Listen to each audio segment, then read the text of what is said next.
A staircase leading to underground voices.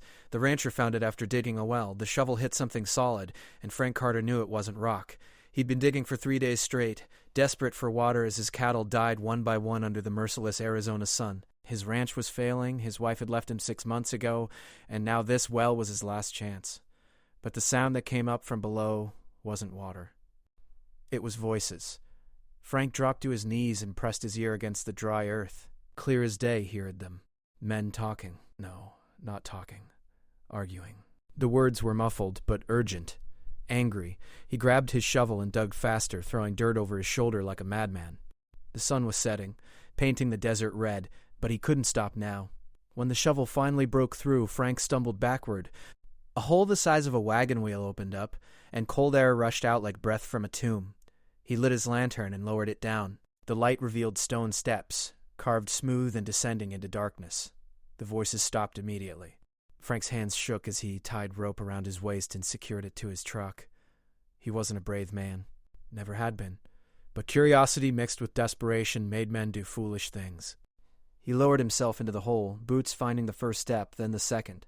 The staircase spiraled down, the walls closing in tight. His lantern cast jumping shadows that looked almost alive. 20 steps down, he found the first body. A man in old cavalry uniform, slumped against the wall, dried out like leather. The insignia on his jacket dated back to the 1880s. Frank's breath came quick and shallow. He kept moving, counting steps. 30, 40, 50. More bodies appeared. Some in uniform, others in civilian clothes from different eras. All dried out, all facing downward like they'd been trying to escape something below. At 70 steps, the staircase opened into a chamber. Frank held his lantern high and his blood went cold. The room was circular, maybe 30 feet across, with 6 tunnels branching off like spokes on a wheel. But that wasn't what froze him. The walls were covered in scratches, thousands of them. Desperate claw marks, some still dark with ancient blood. And words. The same words carved over and over in a dozen different hands. Don't go deeper. Turn back. It speaks lies. We are still here. The voices started again, drifting from the tunnel directly ahead. This time Frank could make out words. Help us. Please. We've been down here so long. They sounded young, frightened, like children lost in the dark. Frank took a step toward the tunnel. That's when he noticed his rope. It was hanging slack behind him, the end frayed and torn. He hadn't felt anything pull on it, hadn't heard anything snap, but now he was cut off from the surface 70 steps below his dying ranch, standing in a tomb that shouldn't exist. The children's voices grew louder, more insistent. One tunnel, then another, then all 6 at once, overlapping, pulling him in different directions with their pleas. Frank backed toward the staircase, but his boot hit something that rolled. Another skull, this one recent enough to still have hair. He ran for the stairs and started climbing. His lantern swung wild, throwing crazy shadows. Behind him, the voices changed. They weren't pleading anymore. They were laughing. Cold, cruel laughter that echoed up the stone shaft. Frank climbed faster, his lungs burning. 40 steps up, his lantern went out. Complete darkness swallowed him whole. He kept climbing by feel, hands scraping stone, boots slipping on steps worn smooth by countless others who'd tried to escape. Something grabbed his ankle. Frank Henderson had been the town drunk for 15 years before he sobered up and became the sheriff of Copper Ridge. Nobody respected the position much in a town of 200, but it paid enough to keep him in coffee and cigarettes. When Betty Morrison came running into his office at dawn screaming about Frank Carter being missing, Henderson had assumed the rancher had finally drunk himself to death somewhere out in the desert. But Betty was insistent. She'd brought Frank supplies yesterday evening and found his truck still running, rope tied to the bumper and disappearing into a hole in the ground. No sign of Frank anywhere. Henderson grabbed his deputy, a kid named Cole Winston, who was too young to know better than to take this job, and they drove out to the Carter Ranch. The hole was exactly as Betty described. Maybe 4 feet across, rough edges, fresh dirt piled around it. Henderson peered down and saw nothing but black. The rope was still there, tied tight to the truck's frame, but when he pulled on it, the end came up torn and frayed. Cole lowered a flashlight on a string. The beam caught stone steps spiraling down. Old steps, carved with precision that didn't match anything Henderson knew about this land. The Copper Ridge Valley had been surveyed 100 times. There were no caves, no underground structures, Nothing but dirt and rock for miles. Henderson made the call he'd been dreading. Within 6 hours, a team from the state police arrived with proper equipment, lights, climbing gear, radios. They went down in pairs, armed and cautious. Henderson and Cole waited at the surface, listening to radio chatter. The first team descended 70 steps and found the chamber. Their voices came back crackling and distorted. 6 tunnels, scratch marks everywhere. Bodies scattered around. Historical clothing, some over a century old. No sign of Frank Carter. They were requesting forensics, archaeologists, the whole circus. The second team went deeper, taking the main tunnel. Henderson listened to their play-by-play. The tunnel descended at a steep angle, walls narrowing, ceiling lowering. They had to crawl in places. Half a mile in, they found a second chamber, larger than the first, and occupied. The radio went silent for a long moment. Then one of the officers came back on, his voice tight with something Henderson couldn't quite name. They'd found people. Living people. Dozens of them. Maybe more. Sitting in the dark, filthy, malnourished, staring at nothing. None of them would speak. None of them would move. The officers were calling for immediate medical evacuation. Henderson climbed down himself. Against protocol, against common sense. He had to see. The descent seemed to take forever, the stone walls pressing close, the air growing colder with each step. The chamber at the bottom was chaos. Emergency lights had been set up, flooding the space with harsh white glare. Officers were trying to coax the people out, but they wouldn't budge. Henderson recognized 3 of them immediately. Lucy Brennan, missing for 2 years. Her husband had hired private investigators, offered rewards, pleaded on television. She was sitting cross-legged on the stone floor, her hair long and matted, wearing the same clothes she'd disappeared in. Next to her was Martin Cruz, a ranch hand who'd vanished 8 months ago. And there, in the corner, was Frank Carter. He'd only been missing for 18 hours, but he looked like he'd aged 10 years. His eyes were vacant, unfocused, like he was looking at something 1,000 miles away. Henderson knelt beside Frank. The rancher's lips were moving, forming words without sound. Henderson leaned close and finally heard the whisper. It's still down there, in the deep chamber. It's been waiting so long. Beautiful things, true things. We can't leave. We have to go back. The medical team arrived and started the evacuation. They had to carry most of the people out. 23 in total, ranging from Lucy Brennan, who'd been missing 2 years, to Frank Carter, who'd been gone less than a day. None of them struggled. None of them spoke above a whisper. They all kept looking back at the tunnel, like they'd left something precious behind. Henderson ordered the tunnels sealed. He wanted concrete poured, steel grates installed, the whole thing buried and forgotten. But the state had other ideas. This was an archaeological discovery. Historical significance. Potentially ancient. They brought in experts, set up a research station, installed permanent lighting throughout the tunnels. The bodies in the stairwell were removed and catalogued. 47 in total, spanning from the 1870s to present day. All had died from dehydration or starvation, sitting on those steps, too weak to climb back up, but unable to move forward. The scratch marks on the chamber walls contained traces of DNA from hundreds of individuals across multiple centuries. Dr. Patricia Hayes led the research team. She was a no-nonsense archaeologist from the State University who'd spent 20 years studying indigenous sites across the Southwest. She took one look at the staircase and declared it impossible. The construction was too precise, the stone too smooth, the engineering too advanced for any known culture in the region. The tunnels showed no tool marks, no chisel work, nothing to indicate how they'd been carved. Henderson attended her briefings, watching her confidence erode with each new discovery. The tunnels descended for miles, branching and reconnecting in patterns that made no geometric sense. Mapping teams got lost despite electronic guidance. Cameras failed in certain sections. Compasses spun uselessly. 3 researchers quit in the first week, claiming they heard voices calling their names from the deeper passages. Frank Carter was in the hospital, under psychiatric observation. So were the others they'd brought out. None of them could explain what had happened. They remembered going down the stairs. They remembered reaching a chamber far below the first one, a place where the walls seemed to breathe and the air tasted like copper and honey. Something had been there, something that spoke without words, that showed them visions of their deepest desires and their worst fears all tangled together. Henderson visited Frank on the 8th day. The rancher was sitting by the window, staring out at nothing. His hands trembled constantly now. When Henderson asked him what he'd seen down there, Frank turned with eyes that looked far too old for his face. It promised me water, Frank said. Showed me my ranch green and thriving, my wife coming home, everything perfect. But the water was black and thick, and when I tried to drink it in the vision, I tasted dirt and bones.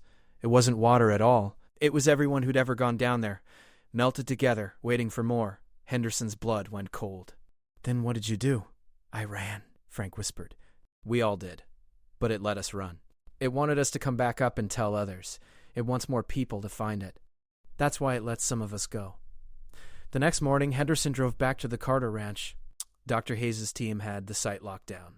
Guards posted, official permits displayed. He badged his way through and descended to the main chamber. The research team had set up tables and equipment, computers humming, lights bright enough to banish every shadow.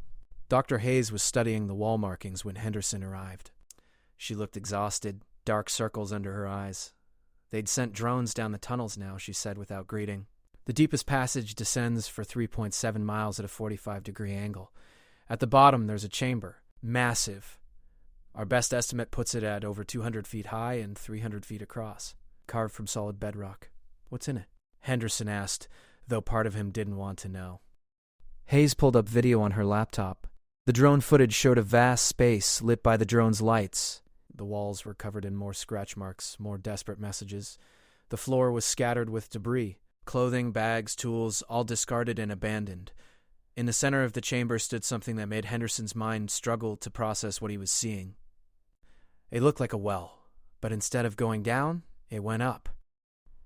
A perfect circular shaft rising into the ceiling and beyond, disappearing into darkness that the drone's lights couldn't penetrate. The stones around it were carved with symbols that hurt to look at, patterns that seemed to shift and move even in still footage. We sent a drone up the shaft, Dr. Hayes continued. Her hands shook slightly as she worked the controls. It climbed for 2 miles before the signal cut out. But before we lost contact, it showed us something. The video played. The drone ascending, stone walls rushing past, the shaft impossibly straight and smooth. Then, abruptly, the walls ended. The drone emerged into open space. For just a moment before the feed died, Henderson saw what looked like stars. But they were below the drone, not above, and they were moving. We're 3 miles underground at that point, Dr. Hayes said quietly. There shouldn't be anything above that shaft except solid rock and dirt. But the drone's altimeter was reading open air. Lots of it. Henderson felt the floor tilt under him. That's impossible. Yes, Dr. Hayes agreed. It is, just like everything else about this place. Over the next week, more people started showing up at the Carter Ranch. Not researchers or officials. Regular people. They came from all over the county, then from all over the state. They stood at the perimeter fence and stared at the hole. Some of them cried. Some of them smiled. When Henderson questioned them, they all said the same thing. They'd heard voices, in their dreams, in quiet moments, driving down empty roads. Voices calling them home.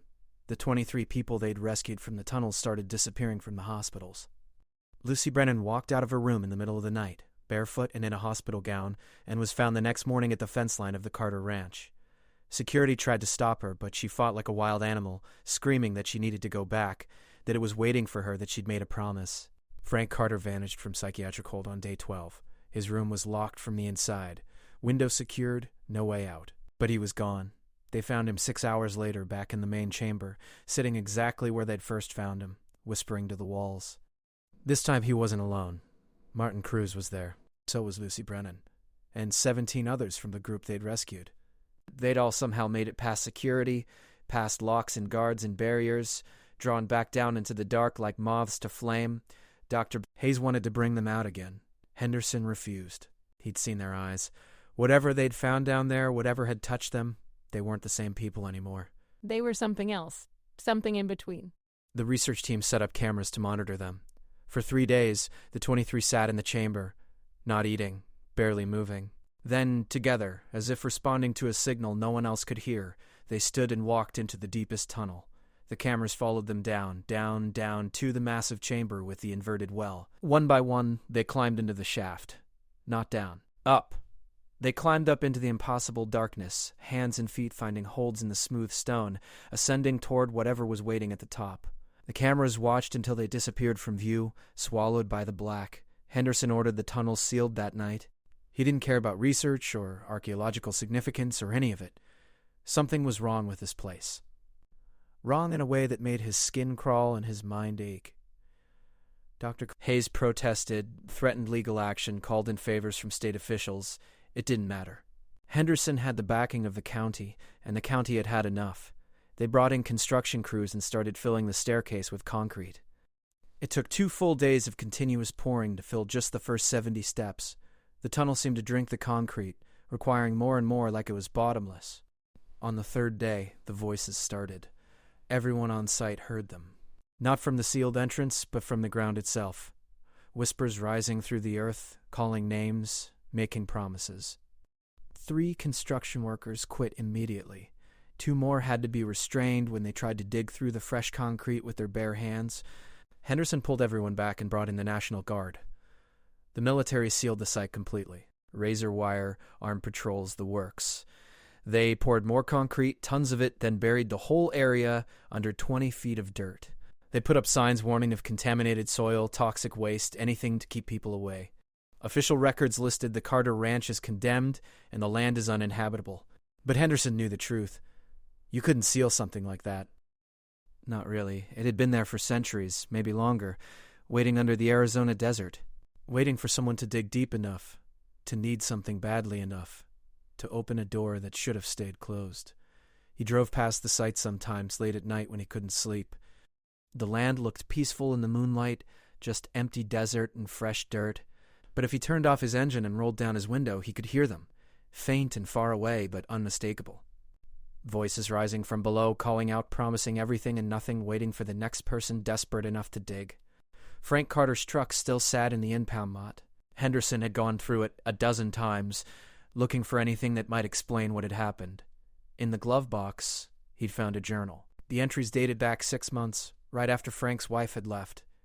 Page after page of desperate prayers for rain, for money, for anything to save his failing ranch. The last entry was written the night before Frank started digging the well. Henderson had read it so many times he'd memorized every word. I dreamed about water again, but this time it wasn't coming from the sky. It was coming from below, deep below. I could hear it calling to me, promising everything I've lost. Tomorrow, I dig. Tomorrow, I find what's waiting. Henderson closed the journal and locked it in his desk. Some secrets were too dangerous to share. The official story was that Frank Carter had suffered a psychotic break, that the tunnels were a natural cave system that had caused mass hallucination through gas leaks or spores or something scientific and explainable. Nobody believed it, but everyone pretended to. It was easier that way. 6 months after the sealing, reports started coming in from other parts of the county. A farmer digging a new irrigation line found stone steps. A construction crew breaking ground for a new development hit a chamber. Each time, Henderson made calls, pulled strings, had the sites quickly sealed and buried. Each time it got harder. The thing down there, whatever it was, wasn't just under the Carter Ranch. It was everywhere. A vast network spreading beneath the entire valley, all connected, all leading to that massive chamber with the inverted well. Dr. Hayes had been right about one thing. The construction was too precise, too advanced. It wasn't ancient. It couldn't be ancient. Because ancient things don't grow. Ancient things don't spread. But the tunnel system was expanding.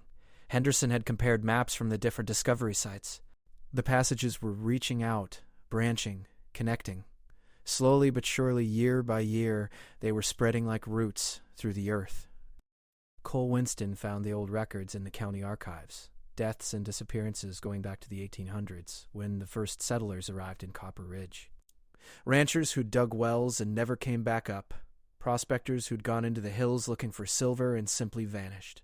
Whole families who'd packed up and left in the middle of the night with no explanation, never to be heard from again. The pattern was clear once you knew to look for it. Every 20 or 30 years, a cluster of disappearances. Then nothing for a while. Then another cluster, always associated with digging. Always with wells or mines or excavations. The thing below was patient. It could wait decades between feedings, centuries even. But it was always hungry. Henderson started drinking again.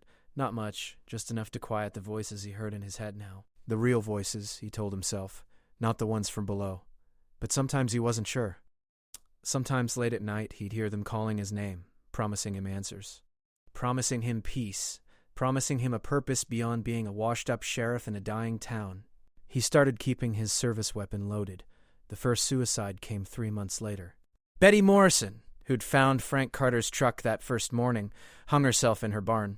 No note, no warning. Her sister found her and said Betty's face looked peaceful, almost happy, like she'd finally found what she'd been looking for. 2 more followed within a week. Both had been at the Carter Ranch that day. Both had heard the voices from the sealed tunnel. Henderson attended their funerals and saw the pattern in the mourners' eyes. Some looked sad. Others looked envious. Dr. Hayes called him on a Tuesday morning. Her voice was shaky, uncertain. She'd been going through the DNA results from the scratch marks in the chambers. Some of the samples dated back over 1,000 years. Others were only months old. But here was the impossible part. Some of the same DNA appeared at both ends of the timeline. The same individuals, separated by centuries, leaving their marks in the stone. How is that possible? Henderson asked, though he already knew the answer. It's not, Dr. Hayes said, unless time works differently down there. Unless whatever is in that deep chamber exists outside of normal causality. The people who climb that inverted well. They're not dying. They're going somewhere, somewhen. And some of them are coming back. Over and over again across centuries.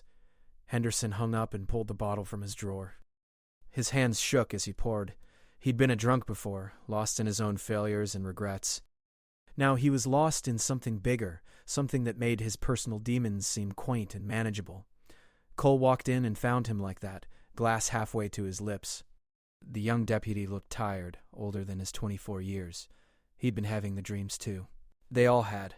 Everyone who'd been there that day, who'd descended into those tunnels, who'd breathed that cold air and heard those voices. They were marked now. Changed. What do? Cole asked. Henderson drank. Nothing. We do nothing. We keep it sealed. We keep people away. We hope it goes back to sleep. But it won't, will it? Cole said. It's waking up. All those disappearances over the centuries, those were it waking up. And now we've disturbed it properly. We've brought light and noise and attention. It's not going to go back to sleep. Henderson had no answer to that. The dreams got worse. Henderson saw himself descending the staircase, but in his dreams it went on forever, spiraling down through layers of earth and time. He passed bodies that he recognized. His father dead 20 years. His ex-wife, still living in Phoenix. His younger self, the drunk who'd wasted a decade before finding sobriety. They all sat on the steps, waiting for something, watching him pass with empty eyes. At the bottom was the chamber with the inverted well. But in his dreams, Henderson could see what the drone couldn't. The well led up through the earth, through bedrock and soil and stone, emerging not into open air but into another world entirely. A place where the stars were alive and moving, where the ground was the sky and the sky was the ground, where impossible things existed because possibility itself had no meaning. He woke gasping, sheets soaked with sweat. His bedroom felt wrong somehow, like the dimensions were slightly off, like the shadows in the corners were deeper than they should be. He could hear scratching in the walls. Rats, he told himself. Just rats. But rats didn't whisper his name. The call came at 3 a.m. More construction workers had been digging a foundation for a new medical center on the east side of town. They'd broken through into a tunnel. This one was different from the others. Wider, taller, and it sloped upward instead of down. Like it was trying to reach the surface. Henderson drove to the site with Cole. National Guard was already there, setting up lights and cordons. The hole in the ground was 10 feet across, perfectly circular, revealing worked stone that gleamed in the artificial light. Henderson approached the edge and looked down. Not down. Up. The tunnel ascended into darkness, disappearing into the earth above. That's not possible, Cole breathed. A specialist from the guard confirmed it with readings and instruments. The tunnel went up. Impossibly, illogically, it went up through solid bedrock, climbing toward the surface. They sent a drone up and lost contact after 50 feet. They sent a second one with better equipment. Same result. The tunnel seemed to interfere with electronics, scrambling signals, draining batteries. Henderson made the decision. They'd go up on foot. He'd take a team armed and equipped, and they'd follow the tunnel to wherever it led. He knew it was stupid, knew it was probably suicide.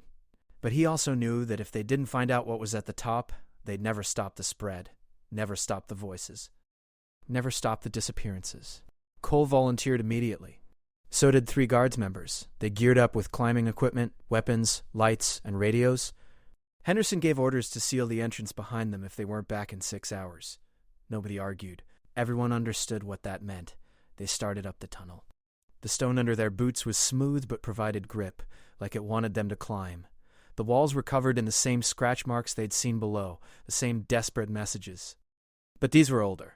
Much older. Some of the text wasn't even English. Henderson recognized Latin, Spanish, and languages he couldn't identify. The tunnel spiraled up in a tight helix, each revolution bringing them higher. Henderson's altimeter showed they should be nearing the surface, but the tunnel kept going. Past ground level. Past where the sky should be. Past where anything should be. At what his altimeter claimed was 600 feet above ground, the tunnel opened into a chamber. The team stopped and stared. They were in a room maybe 50 feet across, carved from solid stone. But that wasn't what froze them. The walls were transparent. Or maybe the stone had become glass. Or maybe they were looking through the stone into somewhere else entirely. Henderson approached one wall and put his hand against it. The surface was solid, but he could see through it clearly. Outside was open space. Not sky, not air, just void. And in that void, floating like islands in an ocean, were other chambers. Hundreds of them. Thousands. Stretching away in every direction, some near enough to see clearly, others distant specks in the darkness. Each one connected by thin bridges of stone that defied gravity and physics. Cole was looking through another wall, his face pale. Henderson joined him and felt his sanity slip another notch. He was looking at the Carter Ranch, but not from above like he'd expect. He was looking at it from below. The ranch was hanging inverted in the void, dirt and buildings and truck all clinging to the earth like the earth was the sky and gravity had reversed. "That's impossible," Cole whispered again. One of the guards members, a woman named Lisa Garrett, had found a door. It was carved into the far wall, a simple arch filled with darkness.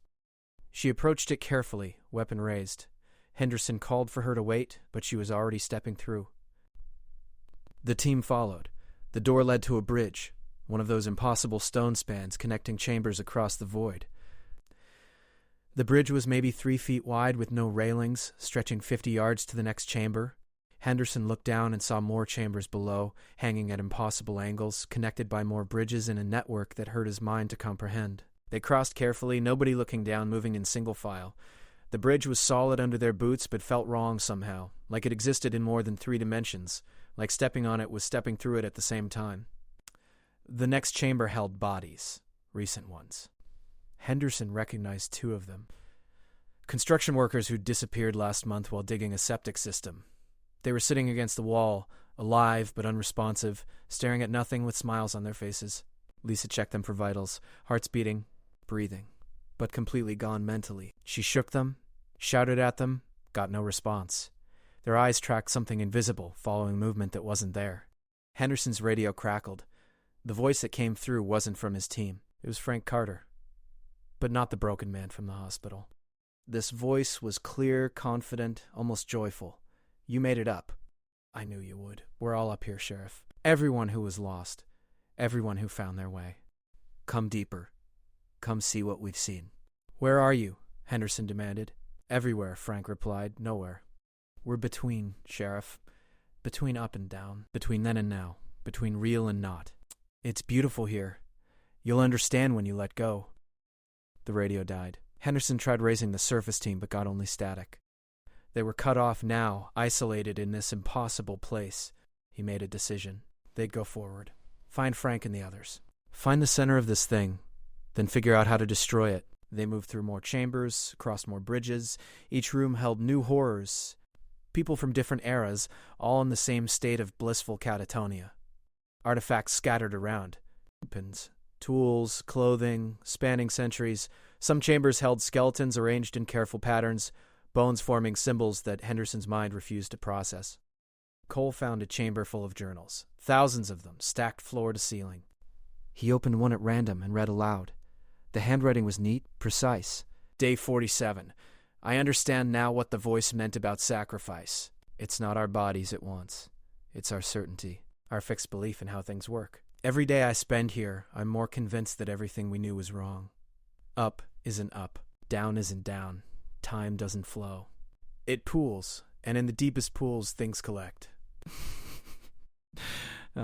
Things that were never meant to exist. He flipped to another page. Different handwriting. Year 3. I no longer remember my name. Names are just sounds we make to pretend we're separate. But we're all one here. all connected through the stone and the void.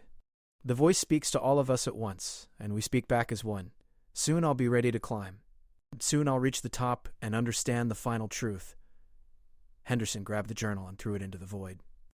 It fell up instead of down, vanishing into the darkness overhead. That's what he was afraid of. Not death, not pain, but this. Having his mind unwound and rewired until he couldn't remember why he'd come here, until he couldn't remember there was anywhere else to be.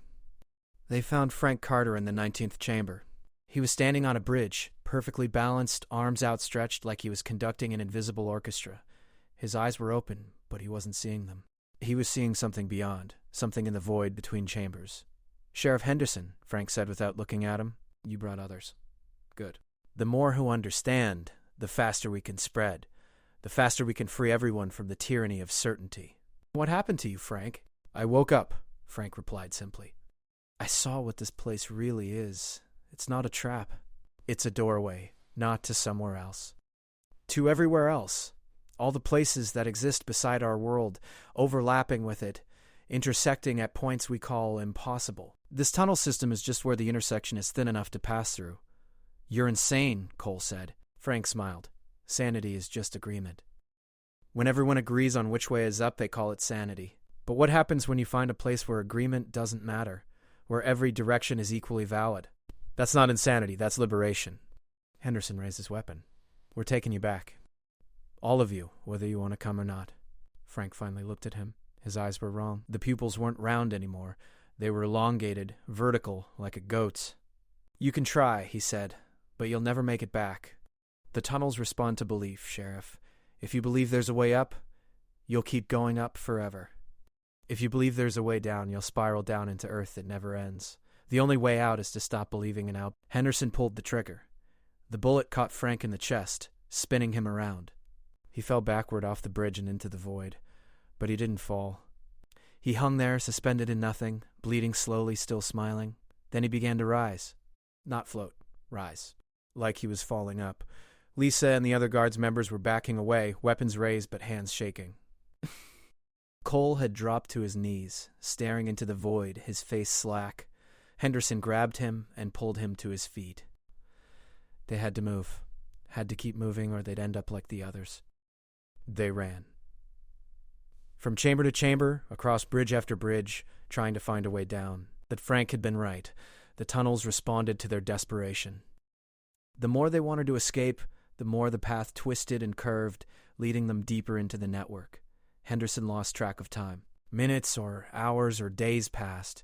They found food and water in some chambers, supplies left by others who'd come before. They rested when they couldn't run anymore. And always they heard the voices. Frank's voice, Lucy Brennan's voice, hundreds of others, all speaking in unison, promising understanding if they'd just stop fighting and accept. Lisa Garrett was the first to break. She walked to the edge of a chamber and stepped off into the void.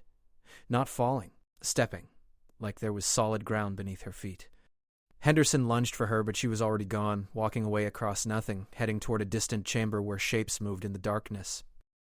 One of the guards members, a man named Jack Porter, shot himself rather than end up like the others. He left a note carved into the stone wall with his knife. "I prefer ending to changing. Henderson, if you find this, turn back. There is no center. There is no way to destroy it. There is only acceptance or death." That left Henderson and Cole and one remaining guards member named Darius Webb. 3 men in an endless maze of stone and void, hunted by their own doubts, slowly losing their grip on what was real. They found the deep chamber again, or a version of it. Henderson wasn't sure anymore if there was one deep chamber or many, all existing in the same impossible space. The inverted well was there, rising up into darkness. But now Henderson could see shapes moving in that darkness, people climbing, or falling, or both simultaneously. Frank Carter emerged from the well, but not the Frank that Henderson had shot. This Frank was older, younger, and the same age, all at once. His body flickered like bad video, showing different versions of himself overlapping. He carried something in his hands, a jar filled with black water. "This is what I promised myself," Frank said. "Water from the source, the place where all things flow together. Drink it, and you'll understand. Drink it, and you'll be free." Henderson smashed the jar from his hands. It shattered on the stone, the black water spreading out, smoking and hissing. Where it touched the stone, more scratch marks appeared. More desperate messages. More warnings from people who'd come before. Frank laughed. Doesn't matter. There's more. Always more. That's what the well really is. Not a passage. A source. Everything we need is down there. Food, water. We just have to learn to drink it without dying. Cole tackled Frank, driving him toward the edge of the chamber. They struggled briefly, then both went over. Henderson lunged forward, but he was too late. They fell together into the void, tumbling through nothing, their screams echoing strange and wrong. Darius was backing away, weapon raised, pointing at Henderson. "You're one of them," he said. "You've been one of them since we got here. That's why we can't find the exit. You're leading us in circles." Henderson tried to calm him, but Darius was beyond reason. The tunnels had broken him. He fired twice, both shots going wide, then ran. Henderson heard his screams fade as he crossed bridges, entered chambers, lost himself in the maze. Henderson was alone. He sat in the deep chamber and tried to think. Tried to remember why he'd come here. Tried to remember anything before the tunnels. His mind felt slippery, thoughts sliding away before he could hold them. How long had he been down here? Days? The timestamp on his watch showed 6 hours, but he knew that was wrong. It felt like years. He heard footsteps. He turned and saw them coming. All of them. Frank Carter and Cole Winston and Lisa Garrett and Darius Webb and Martin Cruz and Lucy Brennan and dozens more. All the people who'd disappeared. All the people who'd climbed the inverted well and returned changed. They emerged from different tunnels, walking in perfect synchronization, their eyes all wrong now, their movements too fluid, too coordinated. "Time to choose," they said in unison. "Stay and fight and die alone in the dark, or join us and live forever in every direction at once." Henderson raised his weapon and fired into the crowd. The bullets passed through them like they were smoke. They kept walking, kept closing in, reaching for him with hands that flickered between solid and transparent. He ran for the inverted well. It was the only direction they weren't blocking. He climbed into the shaft and started up, hands finding holds that appeared under his fingers, feet bracing against stone that shouldn't be there. Behind him, he heard them climbing too. All of them. A coordinated swarm ascending the impossible shaft. Henderson climbed until his arms burned and his lungs screamed. The walls of the shaft began to change. Stone became earth, became something else entirely. A substance that wasn't quite solid, wasn't quite liquid, that his hands passed through and gripped at the same time. He emerged into light, sudden and blinding and wrong. He was standing in the Carter Ranch, but the ranch was upside down. The sky was below him, full of dirt and rocks and buried things. The ground was above him, showing stars and void. He was in between, in the place where the two met and merged. The others emerged behind him. They stood on the inverted ground like it was normal, like gravity was just a suggestion. Frank Carter approached him, smiling his wrong smile with his wrong eyes. "Welcome home, Sheriff," he said. "Welcome to the place between. Now you understand." Now you're free. Henderson looked around desperately. The ranch house hung above him, defying physics. His truck was parked on the sky. And there, on the horizon where earth met void, he saw more figures approaching. Thousands of them. All the people who had ever disappeared into these tunnels, all connected, all changed, all coming to welcome him. He understood now. The tunnels weren't spreading, they were surfacing. The place between was leaking through, replacing the normal world bit by bit. Every person who went down and came back changed was a crack in reality. Every chamber discovered was a wound. And soon, very soon, there'd be more cracks than world. Henderson made his choice. He pulled his remaining gun, pressed it under his chin, and pulled the trigger. The bullet went through him and kept going. It passed through the inverted ground, through the sky below, disappearing into the void. Henderson waited for darkness, but it didn't come. He couldn't die here. The place between didn't allow for endings, only transformations. He felt his body begin to change, his certainty dissolving, his beliefs unwinding. Everything he'd known about up and down and life and death becoming meaningless sounds, air shaped by meat. He tried to hold on to who he was, but there was nothing to hold. He was smoke. He was possibility. He was everywhere and nowhere. The last coherent thought Henderson had before he became something else was a warning. A message he tried desperately to send to anyone who might still be in the normal world, but he had no voice anymore, no body to speak with. He could only scratch at the stone, adding his message to the thousands that had come before. It spreads through belief. The The more you know about it, the more it knows about you. We thought we were exploring it, but it was exploring us, learning from us. Then the thought dissolved, and Henderson dissolved with it, becoming part of the collective, part of the voice, part of the place between. He stood with the others on the inverted ground and looked out at the world. Soon they would all surface. Soon everyone would understand. Soon there would be no difference between up and down, between lost and found, between the voice and the void. The Carter Ranch disappeared 6 months later. Not destroyed or demolished, just gone. One day it was there, condemned and sealed. The next day there was only smooth dirt where it had stood, like it had never existed at all. The people who remembered it found their memories fading, becoming uncertain. Had there really been a ranch there? Or had it always been empty land? The disappearances continued, but nobody connected them anymore. Nobody remembered there was anything to connect them to. The tunnels were spreading, but they were spreading through memory as much as through earth, rewriting history, erasing the evidence of their existence even as they consumed more and more of the world. In Copper Ridge, a new well was being dug. The ground was dry and the town needed water. The drilling crew worked through the night, their equipment biting deep into the earth. At 300 feet they hit stone, smooth, worked stone that shouldn't be there. The foreman, a man named Ricky Palmer, climbed down to investigate. His team waited at the surface, smoking cigarettes and checking their phones. They heard him call up once, his voice excited. He'd found something. Something big. Then silence. When they pulled up the drilling rig, there was nothing attached. The bottom of the shaft showed only smooth stone carved with marks none of them could read. Marks that looked like scratch marks. Like warnings. One of the workers, a young woman named Sarah Mills, leaned over the hole and listened. Deep below, faint and far away, she heard voices. They were calling her name, promising her water, promising her everything she'd ever wanted. She stepped closer to the edge.